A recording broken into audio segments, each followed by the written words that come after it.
Amir avtosavdoda sizlar uchun arzon narxga yaxshi Damas mashinasi kelib qoldi. 2024-yil 88 ming kilometr masofani bosayotgan ukalar. Mashina holati yaxshi holatda turibdi. Balonlari ham yaxshi holatda. Salon qismlarini okada ko'rsatib chiqaman. Salonlarni ham ko'rishingiz mumkin.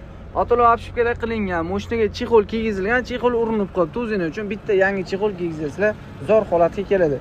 Xo'p, 2024 kuzovi ham 24, 88 ming probeg, Eco polili solingan. Xo'p, mashina benzin holatda hali gaz o'rnamagan. Mana shu orqa bagajda rehtopga qilib, mashinlarga miyatini tegizadigan joyi bor ekan. Egalarining o'zida shunday olib kelibdilar, pul so'rash zo'rlagan. Texnik tomonlama hech qanaqa muammolar yo'q. Qolgan joylari zo'r holatda turibdi. Mana shu orqa kirlar ustida miyatini tegizilgan joylari bor. Mashina strashni udallari ichlariga o'tmagan. O'zinglar uchun qolgan joylarni bir qator tekshirtirib, prerka qildirib olasizlar. 50 partiyada sizlar xohlagandek mint bo'ladi. Narxini okalar sizlar olib maza qilib minishinglar uchun bo'ladigan narxi $6150 baholandi okalar.